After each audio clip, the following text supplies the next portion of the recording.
Sud Radio André Berkoff. Ça balance pas mal. Berkoff dans tous ses états, ça balance pas mal sur Sud Radio. On n'est pas bien? Paisible, à la fraîche, décontracté du gland. Et on bandera quand on aura envie de bander. Décontracté du gland, hein, ça nous change de ce langage un peu aseptisé qu'on impose souvent, de plus en plus au cinéma. Ça faisait déjà quelque temps que les néo-féministes françaises cherchaient leur Harvey Weinstein. La seule cible possible était Depardieu. Depardieu, c'est plus que l'éléphant dans la pièce du cinéma français. C'est le mammouth, c'est le cador, c'est le taulier, c'est le numéro 1. C'est un monument. Et il a fallu juste complément d'enquête pour faire tomber notre GG national de son piédestal. Le président de la République, d'ailleurs, vous avez vu, a remis une pièce dans le jukebox en prenant sa défense, histoire de faire diversion. Et quelques people, dans une première tribune, ont tenté de sauver l'honneur de Gérard Depardieu et se sont tout de suite pris une volée de bois vert. 2, 3, 4 tribunes en riposte, on les compte même plus. Voilà, on peut donc plus défendre Gérard Depardieu sans être crucifié en place publique. La question qui se pose, c'est pourquoi? Et pour répondre à cette question, j'ai invité celui qui est peut-être l'un des meilleurs observateurs de l'histoire du cinéma aujourd'hui, Adrien Fayel. Bonjour. Bonjour. Vous êtes monteur de votre profession, donc vous êtes dans la partie, on peut dire, vous êtes diplômé du CLCF, le Conservatoire libre du cinéma français, et surtout vous tenez sur YouTube une chaîne que je recommande à tous nos auditeurs qui s'intitule Une contre-histoire du cinéma, que je trouve absolument remarquable. Et vous avez consacré d'ailleurs un épisode à cette affaire Depardieu, cette affaire Depardieu. Donc pourquoi, à votre avis, tant de haine contre Depardieu? Quelle est votre thèse? La haine sur Depardieu, je sais pas. Ma chaîne, en fait, je l'ai vraiment organisée pour mettre en avant ce qui m'intéressait dans le cinéma. Donc là, il y avait un petit sujet d'actualité et j'ai rebondi dessus pour parler du cinéma libertaire des années 70 qu'incarnait Depardieu. Et peut-être que c'est ce cinéma qui a plus de place dans la société qui effectivement passe à la trappe en même temps que Depardieu. Mais l'objectif vraiment de ma chaîne et de mon discours, c'est pas tant de plaindre Depardieu qui à 75 ans aurait tel ou tel problème, mais de voir ce qu'on peut sauver de son héritage entre guillemets et de voir si actuellement dans tout ce combat contre le Depardieu qui a 75 ans, passe pas à la trappe en même temps ce qu'il y a d'intéressant dans son cinéma, à commencer par ce cinéma libertaire des années 70. Donc oui, vous êtes... Alors, je voulais qu'on se parle parce que vous n'êtes pas dans le manichéisme. Vous dites c'est pas la question de savoir si il est critiquable, évidemment qu'il est sans doute très critiquable, etc. Mais d'abord, ça change rien à son talent. Et surtout, vous insistez pour dire, pendant longtemps, ça a été le meilleur. Le meilleur acteur, c'était absolument incontestable. C'était le patron. Personne lui arrivait à la cheville. D'abord, pourquoi? Et aujourd'hui, est-ce qu'il y a une relève? Alors, il n'y a pas de relève. Pourquoi? Ben, je sais pas. Je sais qu'il est arrivé à une époque de basculement parce que il arrive au début des années 70. En gros, on a tous les grands des années 60 qui disparaissent petit à petit, Delon, Belmondo, tout ça, Ventura. C'est la fin d'un cinéma.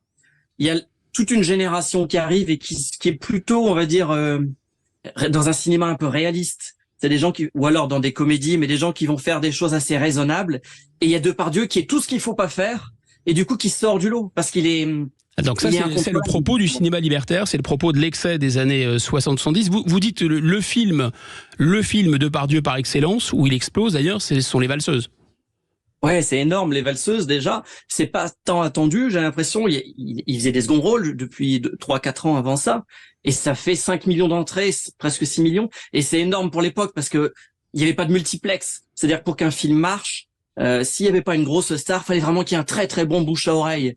Et là, ça a séduit tous les cinémas les uns après les autres, et c'est devenu un phénomène de société. C'est un film d'époque. C'était plus qu'un film. Il est devenu l'incarnation d'une époque, comme 3-4 ans avant Jack Nicholson dans Easy Rider. C'est-à-dire que c'est au-delà d'être des acteurs, ça devient des figures. C'est quoi l'époque? C'est l'époque 68 art, c'est l'époque boomer, c'est l'époque on rejette les valeurs bourgeoises?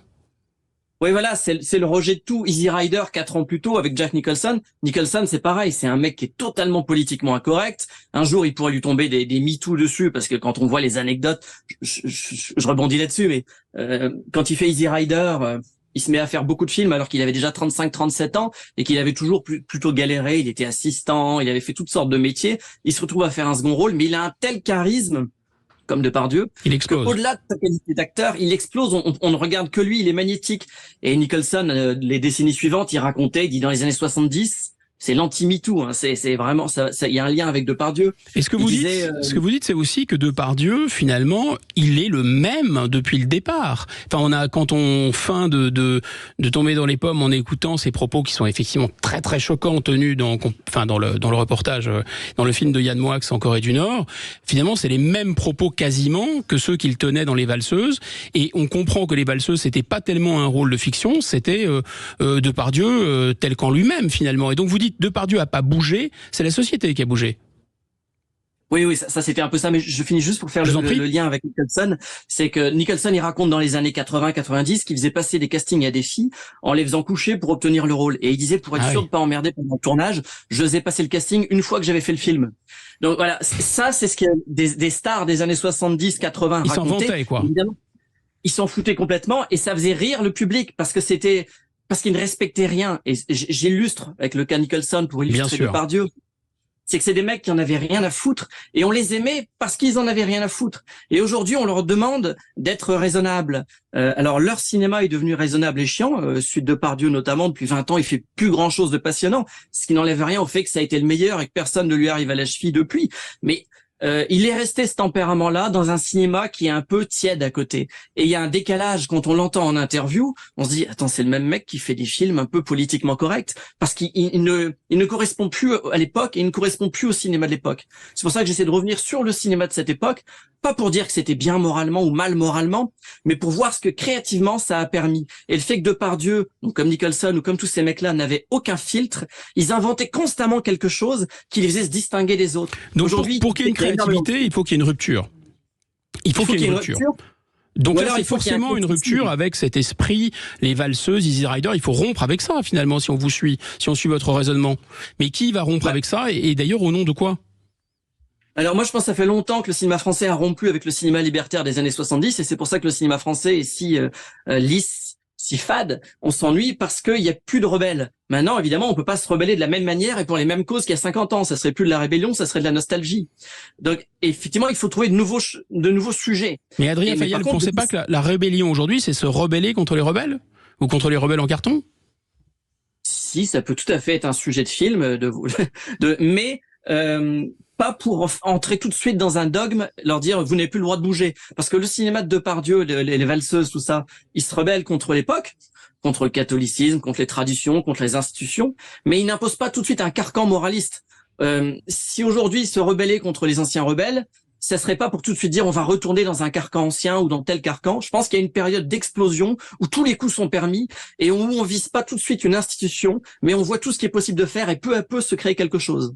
Merci. En tout cas, je recommande vraiment votre chaîne, une contre-histoire du cinéma sur YouTube. Et moi, quand même, vous avez un autre épisode que celui consacré à Depardieu, où vous dites finalement l'héroïsme a disparu du cinéma français. Mais là, il y a par exemple le phénomène des mousquetaires. Pour vous, vous y croyez ? C'est quelque chose de novateur, ça ? Ou ça singe trop le cinéma américain ? C'est un peu un fade en même temps. J'ai fait un épisode qui s'appelait... il y a une série japonaise, je vais très vite, qui s'appelle Jujutsu Kaisen, qui cartonne dans le monde entier et qui réinvente sa modernité en puisant dans le passé. J'explique dans la vidéo comment ils font, et c'est certainement pas en essayant de faire des personnages qu'on a vus 1000 fois dans toutes sortes de films qu'on va inventer une modernité, et c'est pas comme ça qu'on va rendre hommage au passé. Je peux pas développer sur Jujutsu Kaisen, mais j'invite ceux qui le veulent à aller voir cet épisode sur ma chaîne Contre-Histoire du cinéma sur YouTube, parce que j'explique bien comment on peut intégrer des éléments du passé, mais comment les moderniser. Les Trois Mousquetaires, ils modernisent rien, donc ça ennuie le public et ça s'effondre, ça marche pas. Je sais pas, il est 4e, 5e au box-office, malgré les millions de budget, quoi.